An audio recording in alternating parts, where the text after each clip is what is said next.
அன்பான சிம்மராசி நேயர்களே, நவ கிரகங்களின் தலைவனான சூரிய பகவானை அதிபதியாக கொண்ட ராசி தாங்க சிம்மராசி. நெருப்பு ராசியை சேர்ந்தவங்க நீங்கள். ஆளுமை மற்றும் நிலையான மனநிலை கொண்டவங்க. உங்களுடைய உற்சாகமும் தலைமை பண்பும் புத்திசாலித்தனமும் தாங்க மற்றவங்க உங்கள் மேலே நம்பிக்கை வைக்கிறதுக்கு மிகப்பெரிய காரணமாக இருக்குது. அது உங்கள் வீடாக இருக்கலாம், நீங்கள் பழகிற நண்பர்களாக இருக்கலாம், அல்லது உங்களுடைய உறவினர்களாக கூட இருக்கலாங்க. நீங்கள் எந்த இடத்துல இருந்தாலும் தாராளமான மனப்பான்மையோடு இருப்பீங்க. உங்களுக்கு நிறைய நண்பர்களும் இருப்பாங்க. தன்னம்பிக்கையும் கவர்ச்சியும் கொண்டவங்க. எத்தனை விதமான மக்கள் இருந்தாலும் எல்லாரையும் ஒருங்கிணைச்சு வழிநடத்தக்கூடிய அந்த டேலண்ட் உங்களுக்கு இயல்பாகவே இருக்குங்க.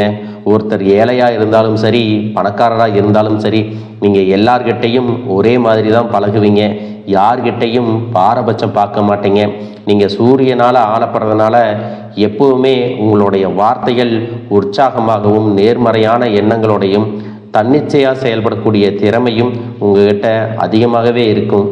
உங்களை பொறுத்த வரைக்கும் எல்லா இடத்துலையும் பொறுப்பானவங்களாக இருப்பீங்க. அன்பான இதயம் கொண்டவங்களாகவும் அக்கறையுள்ளவங்களாகவும் இரக்க மனம் படைத்தவங்களாகவும் இருப்பீங்க. யார்கிட்டையும் போலியாக நடிக்க தெரியாது. நேரடியாக பேசக்கூடியவங்க. மனசில் ஒன்று வச்சுக்கிட்டு வெளியே ஒன்று பேச தெரியாது. தனக்கு ஒரு காரியம் நடக்கணுங்கிறதுக்காக மற்றவங்க கிட்ட வலிஞ்சு போய் பேச மாட்டீங்க. எப்பவும் நேர்மையாக தான் நடந்துக்குவீங்க. உங்களுக்கு பிடிச்சவங்க கிட்ட எப்பவுமே விசுவாசமாக இருப்பீங்க. சிம்ம ராசிக்காரங்க பொதுவாக தலைவர்களாக இருப்பாங்க. மற்றவங்களுடைய கவனத்தை ஈர்க்கிற மாதிரியும் இருப்பாங்க.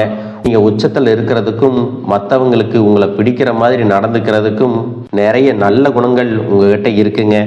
உங்கள் மேலே ஒருத்தர் அன்பு செலுத்தி கட்டுப்படுத்த முடியும். அதுவே ஒருத்தர் உங்கள் மேலே அதிகாரத்தை செலுத்தி என்றைக்குமே உங்களை கட்டுப்படுத்த முடியாதுங்க. உங்கள் வாழ்க்கையை பொறுத்த வரைக்கும் போட்டியாக இருந்தாலும் சரி, எந்த ஒரு சவாலாக இருந்தாலும் சரி, எப்பவுமே முதலிடத்துல இருக்கணும், தான் தான் ஜெயிக்கணும் அப்படின்னு எல்லா விஷயத்திலையும் தன்னம்பிக்கையோடு செயல்படுவீங்க. சுயமரியாதையை ரொம்பவே விரும்பக்கூடியவங்க. தனக்கு மரியாதை இல்லாத ஒரு இடத்துல எப்பவுமே நிற்க மாட்டீங்க. உங்களை விட ஒருத்தர் திறமையாக இருக்கிறாரு அப்படின்னு நீங்கள் பார்த்தீங்கன்னா மனசார பாராட்டுவீங்க. மற்றவங்களை பாராட்டுறதுக்கும் பரிசுகள் கொடுக்கறதுக்கும் உங்களை விட சிறப்பான தகுதியான ஆள் வேற யாருமே கிடையாதுங்க. அதே மாதிரி ஒரு இடத்துல தப்பு நடக்குதுன்னா முதல்ல தட்டி கேட்கக்கூடிய ஆள் நீங்களாக தான் இருப்பீங்க. அது தெரிஞ்சவங்களா இருந்தாலும் சரி, தெரியாதவங்களா இருந்தாலும் சரி, தப்புனா அது தப்பு அப்படின்னு முகத்துக்கு நேராக சொல்லிடுவீங்க. குடும்பத்தின் மேலே ரொம்பவே பாசம் கொண்டவங்களாக இருப்பீங்க. உடல் ஆரோக்கியத்தில் கொஞ்சம் சோம்பேறித்தனம் இருந்தாலும் ஓரளவுக்கு முக்கியத்துவம் கொடுத்து ஆரோக்கியமாகவே இருப்பீங்க. உங்களை பொறுத்த வரைக்கும் சின்ன சின்ன வீக்னஸ் இருந்தாலும் பாசிட்டிவான விஷயங்கள் தான் உங்ககிட்ட அதிகமாக இருக்குது. சிம்ம ராசி மகம், பூரம் மற்றும் உத்திரம் 1ஆம் பாதம் நட்சத்திரத்தில் இருக்கிறவங்களுக்கு உங்களுக்கான காலமாக இனி வரும் நாட்கள் மாறப்போகுது. அதிர்ஷ்டங்கள் உங்களை தேடி வந்து ஆச்சரியப்படுத்த போகுது. உங்களுடைய ராசி அதிபதி சூரியன் திரிகோண பலத்தில் நிற்கிறாரு. கண்டக சனி மூலமாக உங்களுக்கு பாதிப்புகள் பெருசாக வரல அப்படின்னாலும் சனியோட ராகு கிரகம் சேர்ந்திருக்கிறது தேவையற்ற சிரமங்களை நீங்கள் சந்திக்கிற மாதிரியான சூழ்நிலைகளை கொடுக்கும். உங்களுடைய தன்னம்பிக்கை மற்றும் போராடும் குணத்தால் எல்லாவற்றையும் கடந்து வருவீங்க. உங்களுக்கு யோகாதிபதியான செவ்வாயும் ராசி அதிபதியான சூரியனும் 10ஆம் இடத்துக்குரிய சுக்கிரனும் வலுவாக இருக்கிறதால உங்களுக்கு வரக்கூடிய அத்தனை நன்மைகளையும் நீங்கள் முழுசாக அனுபவிக்க போகிறீங்க. இதுவரைக்கும் எத்தனையோ பிரச்சனைகள் தீர்வு காண முடியாம வழி தெரியாம புலம்பிட்டு இருந்திருப்பீங்க. இனி எந்த கஷ்டங்கள் வந்தாலும் அதற்கான தீர்வுகள் எல்லாம் ரொம்ப எளிதாக இருக்க போகுது. உங்களுடைய அன்பான முகத்துல புன்னகை பூ போல மலரப்போகுது. உங்களுடைய லட்சியங்கள், உங்களுடைய வேண்டுதல்கள், எதிர்பார்ப்புகள் எல்லாமே பூர்த்தியாக போகுது. உங்க வாழ்க்கையில் புதிதாக வரக்கூடிய மனிதர்கள், சோதனைகள் எல்லாமே ஈஸியாக நீங்க ஜெயிச்சு வருவீங்க. குரு பகவான் இப்போ இருக்கிற இடத்துலேருந்து உங்களுக்கு துணையாக உங்களுடைய செயல்களின் வேகத்தை அதிகரிக்க போகிறாரு. சிம்ம ராசிக்கு ஜீவனஸ்தான அதிபதியான சுக்கிரன் தன்னுடைய அன்பான குணத்தால் மற்றவங்க உங்களுக்கு கட்டுப்பட்டு நடக்கிறதுக்கும் உங்கள் தலைமை பண்புக்கு கீழே வேலை செய்கிறதுக்கும் காரணமாக இருக்க போகிறாங்க. இதன் காரணமாக நீங்கள் செய்யக்கூடிய விஷயங்களில் லாபங்கள் அதிகரிக்கும், பொருளாதார உயர்வுகள் ஏற்படும், சொத்துகள் சேர்க்கை, இது எல்லாமே சிரமமே இல்லாமல் நீங்கள் அடைய போகிறீங்க. உங்களுடைய வருமானத்தில் உயர்வு அதிகரிக்கும். நீங்கள் எடுக்கக்கூடிய காரியங்கள் எல்லாமே உங்களுக்கு வெற்றியை கொடுக்கும். குடும்ப பிரச்சனைகள் முடிவுக்கு வரும். உறவுகளோடு ஏற்பட்ட மனக்கசப்புகள் எல்லாமே நீங்கும். உங்களுடைய சேமிப்பு அதிகமாகும். நினைச்சதையெல்லாம் சாதிக்கும்படியான பெரிய தொகை உங்களுக்கு வரவாக வரப்போகுது. ஆரோக்கிய ரீதியாக எந்த ஒரு பின்னடைவும் இருக்காது. இதுவரைக்கும் மருத்துவத்திற்காக விரைய செலவுகளை நீங்கள் செஞ்சுட்டு இருந்திருப்பீங்க. அந்த மருத்துவ செலவுகளுக்கும் தேவையில்லாத பயண செலவுகளும் உங்களுக்கு இனி அவசியம் இருக்காது. அரசு மற்றும் தனியார் வேலையில் இருக்கிறவங்களுக்கு இனிமேல் வேலையில் மன அழுத்தம் குறைஞ்சிரும். இயல்பான நிலைமைக்கு திரும்புவீங்க. அலுவலக வேலைகளை வீட்டுக்கு வந்தும் செஞ்சிட்ருக்கிற மாதிரியான சூழ்நிலைகள் இருந்துச்சு. இனி அந்த சூழ்நிலைகள் மாறி அலுவலகத்தில் இருக்கக்கூடிய வேலைகளை அங்கேயே முடிச்சுட்டு வீட்டுக்கு வந்து நிம்மதியாக இருக்க போகிறீங்க. காதலிப்பவர்களுக்கும் இளைஞர்களுக்கும் திருமணம் தடைபட்டு நின்றுட்டே இருந்திருக்கும். அவங்களுக்கு இனி நல்ல வரன் அமையும். இருபாலருக்கும் சுக்கிரனுடைய யோகத்தால் நல்ல புரிதல் ஏற்பட்டு திருமண கனவுகள் எல்லாமே நிறைவேறும். அதுக்காக அவங்க சின்ன போராட்டத்தை சந்திக்க வேண்டியது இருக்கும். நெருங்கிய உறவுகளையே திருமணம் செய்யக்கூடிய வாய்ப்புகளும் அவங்களுக்கு அமையும். உங்களுக்கு மனசுல அழுத்தத்தை கொடுத்துட்டு இருந்த கடன் பிரச்சனைகள் சுமூகமாக இனி முடிய போகுது. அதற்காக நீங்கள் கூடுதலாக கொஞ்சம் பணத்தை செலவு செய்ய வேண்டி இருந்தாலும் உங்களுடைய உடல் ஆரோக்கியம், குடும்ப உறவுகள், எதிர்காலம் மற்றும் சமுதாயத்தில் உங்களுடைய பெயரை காப்பாற்றுவதற்காக சில விஷயங்களை நீங்கள் செய்கிறது ரொம்ப நல்லது. இதுவரைக்கும் உங்களை பற்றி தெரியாமல் தப்பாக பேசினவங்க உங்களை முழுசாக புரிஞ்சுக்கிட்டு தன்னுடைய மன வருத்தத்தை உங்ககிட்ட சொல்லுவாங்க.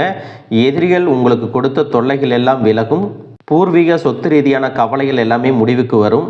இனி வரக்கூடிய சனிக்கிழமைகளில் நீங்கள் நீண்ட தூர பயணம் செய்வது, வாகனங்களில் தனியாக போகும்போது கவனமாக இருக்கணும். அறிமுகம் இல்லாத அல்லது புதிய நபர்களோடு பணமோ அல்லது வரவு செலவு விஷயங்களை நீங்கள் கவனமாக இருக்கணும். அவசரப்பட்டு யாருக்கும் எந்த இடத்திலும் ஜாமீன் போடுறது, வாக்குறுதி கொடுக்கறது இதையெல்லாம் செய்யாமல் தவிர்த்துக்கலாம். செவ்வாய் மற்றும் வியாழக்கிழமைகளில் பார்த்தீங்கன்னா உங்களுக்கு மனசுக்கு பிடிச்ச நல்ல சம்பவங்கள் எல்லாம் நடக்கும். புதுசாக ஒரு தொழிலை ஆரம்பிக்கிறீங்கன்னா அதற்கான வேலைகள் எல்லாமே மும்முரமாக நடக்கும். அது உங்களை மகிழ்ச்சிப்படுத்தும். பெரிய பட்ஜெட் விஷயங்களில் இறங்க நினைக்கிறவங்களுக்கு நிதி பற்றாக்குறை இருந்தாலும் அதையெல்லாம் சமாளித்து முன்னேறி போவீங்க. உங்களுடைய வேண்டுதல்கள் மற்றும் காரியங்கள் எல்லாம் முழுசாக நிறைவேறணும் அப்படின்னா அமாவாசை தினத்தில் உக்கிரம நரசிம்மருக்கு அபிஷேகம் செஞ்சு வழிபடலாம். வியாழக்கிழமைகளில் குரு பகவானையும் தினமும் உங்களது குலதெய்வத்தையும் வழிபடுறதன் மூலமாக உங்களுக்கான நன்மையான பலன்கள் நிறையவே காத்திருக்குது. இன்னும் சிலர் பார்த்தீங்கன்னா ஆலோசனை சொல்கிறேன் அப்படிங்கிற பேரில் நீங்கள் பட்ட கஷ்டங்களையெல்லாம் சொல்லி காட்டுவாங்களே தவிர அவங்கள பெருமையாக பேசிக்கிட்டு உங்களுக்கு எந்த ஒரு உதவியும் செய்ய மாட்டாங்க. ஒரு சின்ன துரும்பு அளவுக்கு கூட உங்களுக்கு நல்லது செய்யணும் அப்படின்னு நினைக்க மாட்டாங்க. உங்ககிட்ட வெளிப்படக்கூடிய தைரியம் மூலமாக தான் உங்கள் வாழ்க்கை நல்ல பாதையில் பயணிக்க போகுது. இதுவரைக்கும் உங்களை கஷ்டப்படுத்திட்டு இருந்த உங்கள் வாழ்க்கை துணையின் உறவுகள் உங்களை இனி சீண்ட போகிறது இல்லை. உங்களை விட்டு விலகி போவாங்க. இதுவரைக்கும் பலவீனமாக இருந்த நீங்கள் பலம் அடையணும். தெய்வத்தினுடைய அன்பும் அருளும் உங்களுக்கு இருக்கிறதால தான் இத்தனை பிரச்சனைகளை கடந்தும் இன்னும் நீங்கள் வாழ்ந்துகிட்டு இருக்கீங்க. குடும்ப உறவுகளுக்குள்ள சொத்து சம்பந்தமாக பிரச்சனைகள் இருந்ததுன்னா அதுவெல்லாம் உடன்பாடு ஏற்பட்டு உங்களுக்கு சேர வேண்டிய சொத்து உடனே கிடைக்கும். நீதிமன்றத்தில் வழக்குகள் இருந்தாலும் உங்களுக்கு சாதகமான தீர்ப்புகள் கிடைக்கும். புதிய சொத்துக்கள் வாங்குவது, ஆபரணங்கள் வாங்குவதில் உங்களுக்கு அதிகமான நாட்டம் ஏற்படும். காதலிக்கிறவங்களுக்கு பார்த்தீங்கன்னா சின்ன சின்ன கோபம் மற்றும் புரிதல் இல்லாமல் இருந்ததுனால பிரிவுகள், இடைவெளி எல்லாம் ஏற்பட்டிருக்கும். அதுவெல்லாம் உங்களுக்கு அன்பாக மாறி மீண்டும் சேர்வதற்கான வாய்ப்புகள் இருக்குது. 2 பேருடைய புரிதலும் முழுமை அடைஞ்சிச்சுன்னா உங்களுக்கு திடீர்னு காதல் திருமணம் இரு வீட்டாருடைய சம்மதத்தோடு நடக்கிறதுக்கான வாய்ப்புகள் பிரகாசமாக இருக்கு. இளம் தம்பதிகளுக்கு பார்த்தீங்கன்னா புத்திர பாக்கியங்கள் விரைவில் ஏற்படும். நீண்ட காலமாக குழந்தைகள் இல்லை அப்படின்னு சொல்றவங்க 2026ஆம் ஆண்டு புத்தாண்டுல நல்ல உணவு பழக்கங்கள், மருத்துவ சிகிச்சை இதையெல்லாம் எடுத்துட்டு உறவில் இருந்தாங்கன்னா நிச்சயமாக அவங்களுக்கான புத்திர பாக்கியம் எல்லாமே கிடைக்கும். கல்வி சம்பந்தமாக பார்த்தீங்கன்னா படிப்பு விஷயத்தில் ஆர்வம் இல்லாமல் எதையாவது ஒரு இடையூறுகள் வந்துக்கிட்டே இருக்கும். நல்ல நண்பர்களுடைய சேர்க்கை மற்றும் படிப்பதற்கான சூழ்நிலைகளை பெற்றோர்கள் ஏற்படுத்தி கொடுக்கும்போது கல்வியில் சிறந்து விளங்குவாங்க. நிறைய பரிசுகள் பெறுவாங்க. போட்டித் தேர்வுகள் எல்லாம் ஜெயிச்சு வருவாங்க. அரசியல் மற்றும் கலைத்துறையில் இருக்கிறவங்களுக்கு கடின உழைப்பு மற்றும் தன்னுடைய திறமைகளை வெளிக்காட்டக்கூடிய சூழல்கள் எல்லாம் ஏற்படும். இதன் மூலமாக சீக்கிரமாகவே பிரபலம் அடைவாங்க. மக்கள் செல்வாக்கு அதிகரிக்கும். பெயரும் புகழும் கிடைக்கும். ஆட்சியில முக்கிய பங்கு வகிக்கிறதுக்கான வாய்ப்புகள் நன்றாக இருக்குதுங்க. உடல் ஆரோக்கியம் பெரிய தொந்தரவுகளை கொடுக்காவிட்டாலும் மனதளவுல கொஞ்சம் குழப்பங்கள் எல்லாம் இருந்திருக்கும். உங்களுடைய நேரத்தையும் பணத்தையும் உங்களுடைய எதிர்கால திட்டங்களுக்காக நீங்கள் பயன்படுத்திக்கிட்டீங்கன்னா 2026ஆம் ஆண்டின் துவக்கத்திலிருந்து நீங்கள் எந்த கவலையும் இல்லாத புது மனுஷனாக நீங்கள் வாழ போகிறீங்க. நீங்கள் ஆசைப்பட்ட செல்வம், பொருள், நிம்மதி, வாழ்க்கை எல்லாமே உங்களுக்கு சூப்பராக இருக்க போகுது. நம்பிக்கையோடு இருங்க, உங்கள் வாழ்க்கை மாறப்போகுது. வாழ்க வளமுடன், வாழ்க பல்லாண்டு.